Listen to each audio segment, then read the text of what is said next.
En 1483, deux enfants disparaissent de la Tour de Londres. Il s'agit d'Édouard, l'héritier de la couronne d'Angleterre, alors âgé de 12 ans, et de son petit frère Richard. De l'avis général, ils ont été assassinés. Cet événement changera la monarchie britannique pour toujours. Leur oncle Richard III a toujours été tenu responsable de ce crime. Il aurait commandité le meurtre des deux princes pour s'emparer du trône. Mais aujourd'hui, une enquête remet tout en cause. Il s'avère que deux autres suspects avaient également un mobile.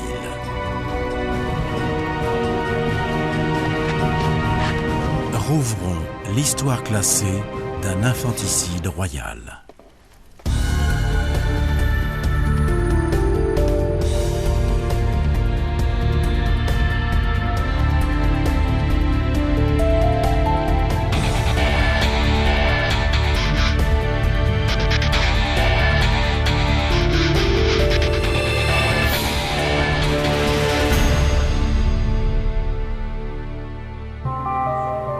La disparition des fils d'Édouard IV constitue l'un des plus grands mystères de l'histoire royale britannique.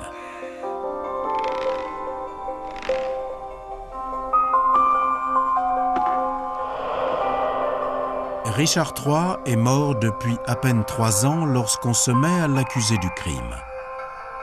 Les monarques qui lui succèdent n'hésitent pas à le vilipender. Même William Shakespeare l'immortalise en usurpateur qui s'empare du trône en faisant couler le sang, notamment celui de ses neveux.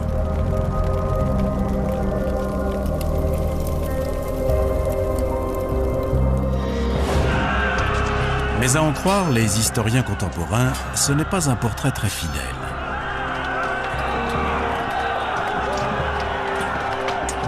De nombreux documents témoignent de la vie de Richard III. Il est loyal envers son frère, le roi Édouard IV. C'est à lui qu'on confie la garde des princes à la mort du souverain. Il est alors considéré comme le meilleur choix pour assurer la régence en attendant leur majorité.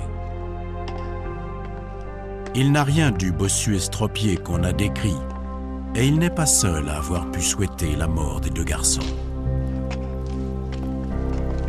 Nous allons accorder à Richard III l'audience qu'il n'a jamais eue. En sortira-t-il blanchi après 5 siècles de propagande? En 1483, Richard III isole les garçons dans la Tour de Londres. D'après le professeur Pollard, la réclusion des princes ne prouve pas sa culpabilité. La Tour de Londres n'a pas toujours eu mauvaise réputation. C'est de là que partaient les processions de couronnement, et c'était aussi une résidence royale. Plus tard, notamment à cause de ce qui est arrivé aux deux garçons, on l'a assimilé à une prison où avaient lieu assassinat et exécution. Une chose est certaine, leur oncle convoitait le trône et il aurait eu recours à des méthodes douteuses pour y parvenir. En juin 1483, on annonce que les princes sont illégitimes car leur père, le défunt roi, s'était marié secrètement à une autre femme avant d'épouser leur mère. D'après la loi catholique, ces enfants sont donc des bâtards et leur oncle devient l'héritier légitime. Par un acte appelé le Titulus Regius, le Parlement octroie la couronne à Richard d'York, qui devient Richard III. Ses détracteurs l'accusent d'avoir fomenté ce coup d'éclat, mais ça ne fait pas nécessairement de lui un assassin. Le professeur Michael Jones s'est penché sur la disparition des deux princes. Une fois que Richard a obtenu le trône de façon légale, les princes ne sont plus une menace pour lui. En tant que bâtards, ils ne peuvent plus prétendre à la succession. D'après une rumeur, le roi les aurait fait assassiner moins d'1 mois après son couronnement, tandis qu'il visitait ses terres dans le nord. Pourtant, les écrits qui accusent Richard III n'apparaissent que 50 ans après sa mort. Sir Thomas More, homme politique et juriste, énonce l'acte d'accusation dans son ouvrage intitulé « Richard III ».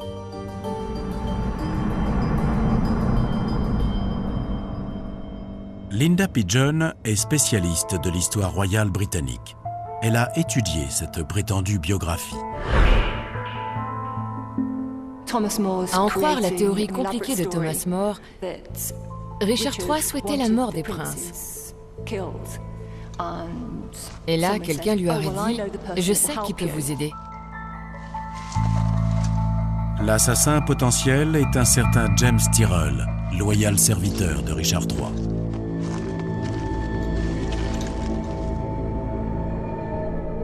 D'après Thomas More, Tyrrell et 2 complices assassinent les fils d'Édouard IV dans leur sommeil.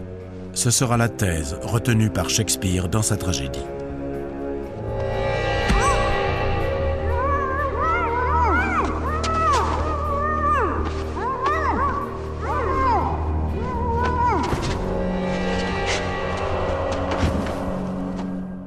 Puis, ils déplacent les corps et les enterrent sous l'escalier.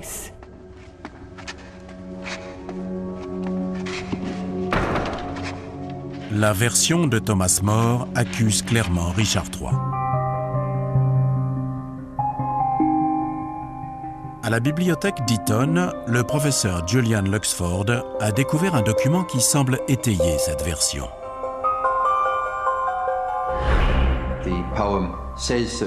Ce poème dit que Richard III a gaspillé la fortune amassée par son prédécesseur et qu'il a supprimé la progéniture d'Édouard IV. Ces vers dateraient de 1485, peu après la mort de Richard III. Mais l'interprétation du mot latin « opprimere », qu'on peut traduire par « supprimer », divise les experts.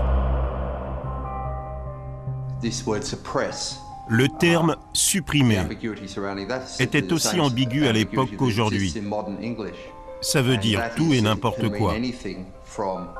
On peut très bien supprimer quelqu'un sans aller jusqu'au meurtre. Ce poème a beau diffamer Richard III, on ne peut pas dire qu'il l'accuse ouvertement d'avoir assassiné ses neveux.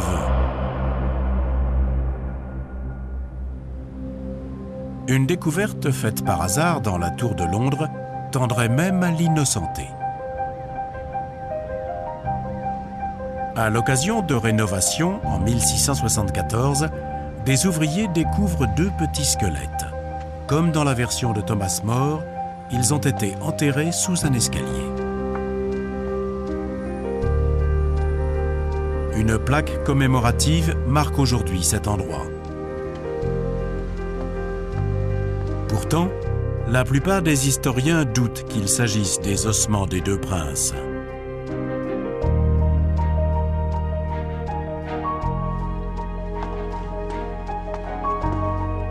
D'après Linda Pigeon, l'endroit indiqué par Thomas More n'est pas le bon. Pour creuser sous un escalier de pierre, il faut mobiliser des ouvriers pendant plusieurs semaines. Cela ne se fait pas en une nuit. Et si on creuse au pied de l'escalier, ça demande d'aller jusqu'aux fondations. De plus, rien ne prouve qu'il s'agisse des ossements des 2 princes. On n'est pas certain du sexe de ces enfants. Et leur âge est difficile à déterminer. Donc tout est possible.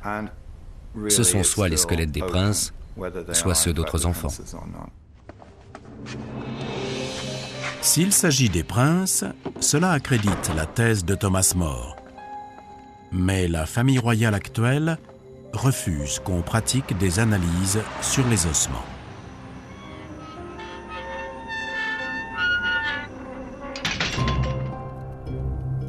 Des chercheurs tentent d'identifier les squelettes par d'autres moyens. Tant qu'on ne pourra pas faire le lien avec Richard III, sa culpabilité restera pure spéculation. On accuse Richard III de ce double meurtre depuis des siècles. Pourtant, le dossier d'accusation est étrangement mince. Une enquête plus poussée révèle d'autres coupables possibles. À commencer par le duc de Buckingham. C'est un ami intime de Richard III. Il fait partie de son entourage proche. Un document contemporain de l'époque du crime semble l'accuser.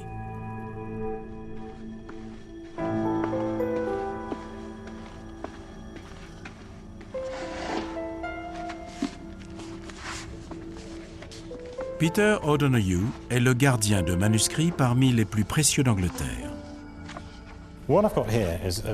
Ces annales ont sans doute été rédigées par un marchand de Londres, année après année. En 1482-83, il écrit « Cette année, les fils d'Édouard IV ont été mis à mort à la Tour de Londres par l'odieux duc de Buckingham. » Ce récit est l'un des rares qui relate les événements de l'année de la disparition des princes. L'accusation est claire. C'est le plus ancien témoignage de ce qui se disait à Londres à l'époque. Lorsque Richard d'York monte sur le trône, Henry Stafford, duc de Buckingham, devient le deuxième homme le plus puissant du pays. Et l'un des rares qui soit autorisé à voir les deux princes. Bert Field, historien et avocat, a enquêté sur tous les suspects de cette affaire.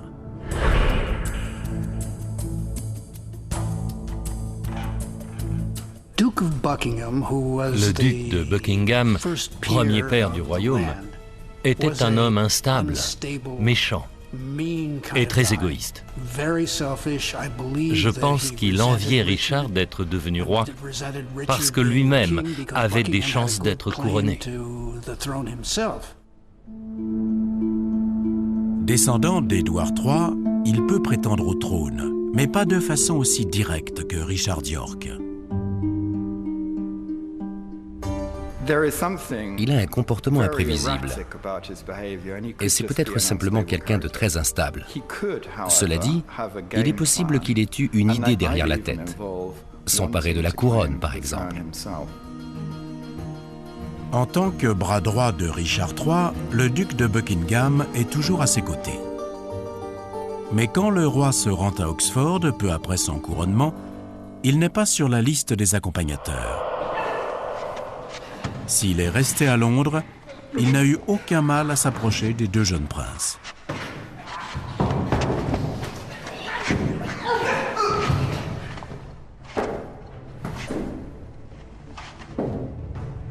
Débarrassé des garçons, il fait donc un grand pas en direction du trône. Surtout s'il parvient à faire accuser Richard III. La théorie de la culpabilité du duc de Buckingham est la suivante.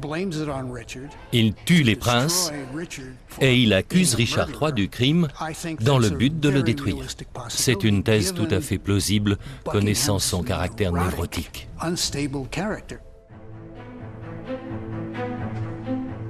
S'il a bien tué les princes, il y a de fortes chances pour que Richard III exige des explications. Les deux hommes se retrouvent en tête-à-tête.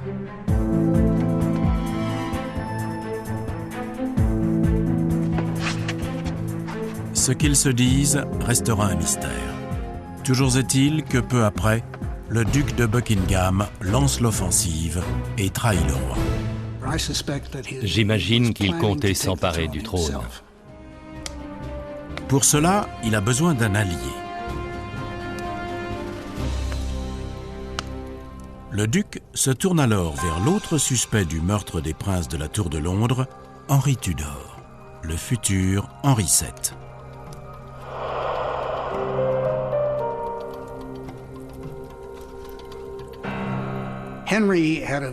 Henri Tudor avait très peu de chances d'accéder au trône.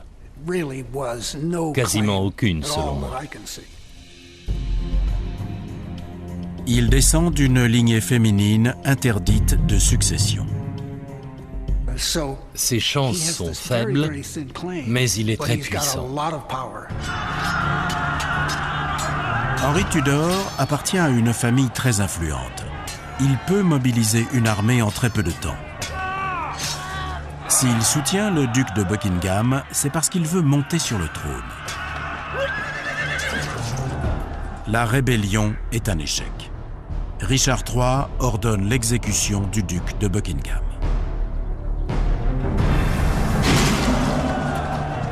Henri parvient à s'échapper. Il revient 2 ans plus tard et tue Richard lors d'un affrontement épique. Ce n'est pas le courage qui lui fait remporter la bataille de Bosworth, mais plutôt d'habiles manœuvres politiques. Car Richard III est trahi une fois de plus. Son allié, le comte de Northumberland, retire ses hommes au dernier moment, laissant l'armée du roi en infériorité numérique. Pour justifier son opposition à celui-ci, Henri Tudor affirme que Richard III a fait assassiner les 2 princes. Mais la réaction du peuple à la mort de son souverain montre qu'il ne croit pas à la version d'Henri Tudor. Richard III a été très apprécié, surtout dans le nord de l'Angleterre. Le comte de Northumberland l'avait trahi sur le champ de bataille. Aussi, quand celui-ci est retourné sur ses terres, il a été tué par le peuple, qui n'avait pas supporté la trahison de son héros.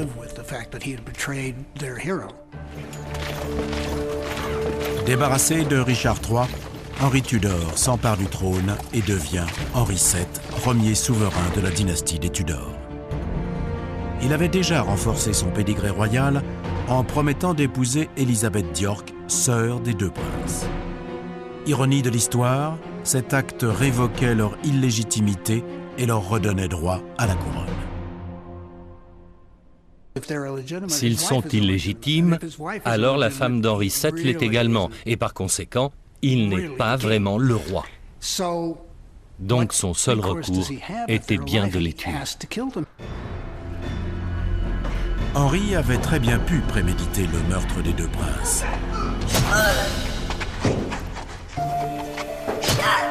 Ces hommes auraient très bien pu mettre la main sur les jeunes garçons.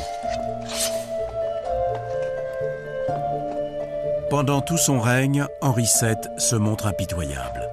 On ne compte plus ceux qu'il a fait emprisonner ou tuer, comme par exemple un cousin des princes âgé de 10 ans, et même des membres de sa propre famille.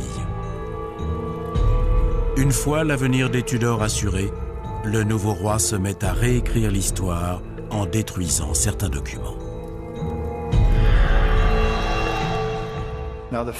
Il commence par faire supprimer le Titulus Regius. Il s'agit de l'acte par lequel le Parlement détaille les raisons de l'illégitimité des enfants d'Édouard IV et affirme les droits de leur oncle Richard sur la couronne d'Angleterre. Du point de vue politique, Henri VII doit se débarrasser de ce document gênant qui discrédite sa future épouse.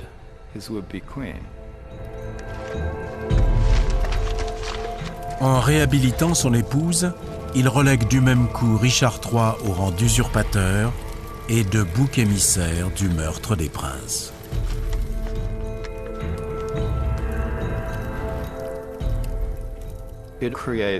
La conséquence, c'est que l'idée selon laquelle Richard III n'aurait eu aucune légitimité à monter sur le trône d'Angleterre a commencé à se répandre. Et cette idée fausse n'a pas cessé de prendre de l'ampleur. Les monarques de la dynastie Tudor poursuivront leur campagne de dénigrement de Richard III. Pendant le règne d'Élisabeth Ier, petite fille d'Henri VII, Shakespeare le décrit comme un bossu, tueur d'enfants. Les historiens s'accordent aujourd'hui à dire que décrire Richard III comme un monstre maléfique est une grossière erreur. On déforme son caractère, mais on le déforme aussi physiquement. Et bien entendu, l'un est censé être le reflet de l'autre. Mais le simple fait que les Tudors aient calomnié Richard III pendant des générations suffit à faire douter de sa culpabilité.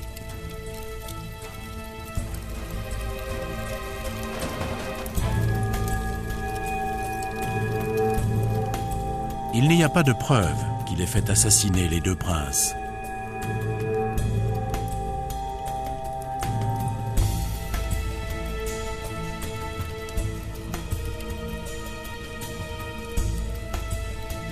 Henri Tudor et le duc de Buckingham sont tout aussi suspects. L'un a épousé la fille d'Édouard IV, assuré sa descendance et régné jusqu'à la fin de ses jours.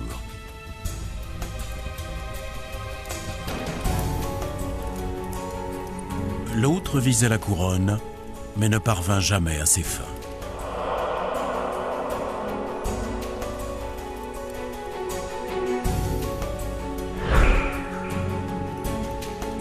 En l'absence de preuves tangibles, on ne peut rien affirmer. Mais un autre scénario pourrait blanchir Richard III. Il serait non pas l'assassin des deux princes, mais leur protecteur.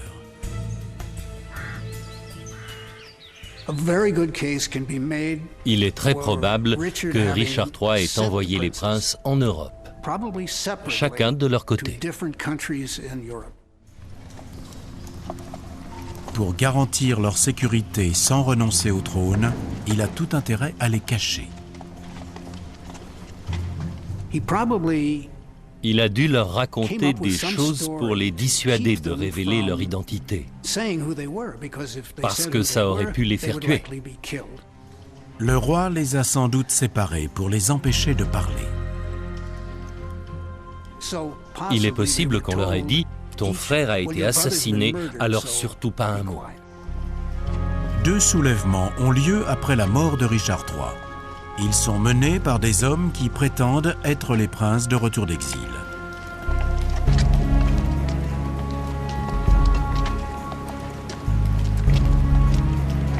Le premier est connu sous le nom de rébellion de Lambert-Simnel. Des rumeurs circulent, les princes sont revenus. Henri VII écrase rapidement la révolte et personne n'a vu la moindre trace des garçons.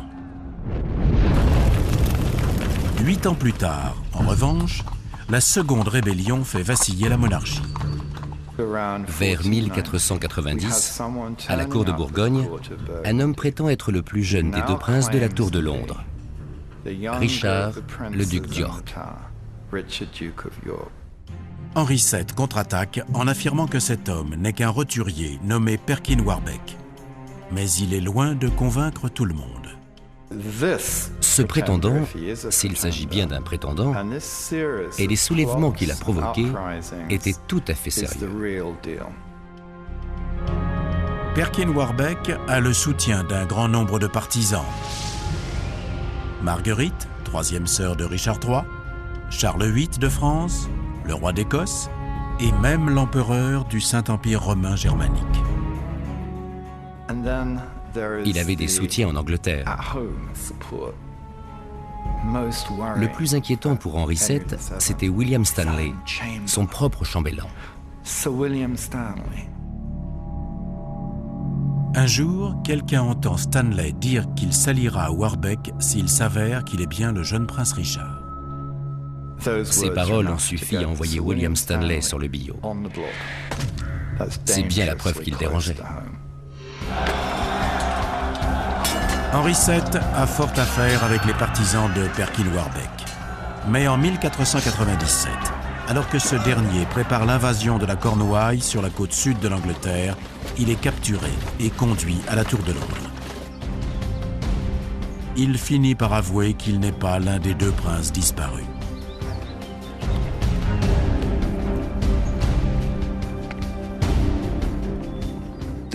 Il y a tant d'incohérences dans ses aveux qu'on a l'impression qu'il lance plutôt le message suivant. Je ne suis pas Perkin Warbeck. Pour moi, ça veut dire « je suis le plus jeune des deux princes ». Ce qui est certain, c'est qu'Henri VII fait torturer, puis mettre à mort son prisonnier. Cette exécution met un coup d'arrêt aux invasions. Il faut envisager la possibilité que Perkin Warbeck ait dit vrai. Peut-être était-il vraiment le plus jeune des deux princes de la Tour de Londres, Richard, duc d'York, et l'héritier légitime du trône, autrement dit Richard IV d'Angleterre. Nombreux sont ceux qui ont été accusés du meurtre des princes héritiers de la couronne d'Angleterre. Le très décrié Richard III a été déclaré coupable sans autre forme de procès. Pourtant, Henri Tudor et le duc de Buckingham font des suspects tout aussi envisageables. À moins que de nouvelles preuves ne soient révélées, il n'y a aucun moyen de savoir qui a réellement tué les deux garçons. Mais si, comme le pensent certains spécialistes, les princes ont pu s'échapper, si c'est bien le jeune Richard qui est revenu réclamer sa couronne, alors son assassin n'est autre qu'Henri Tudor.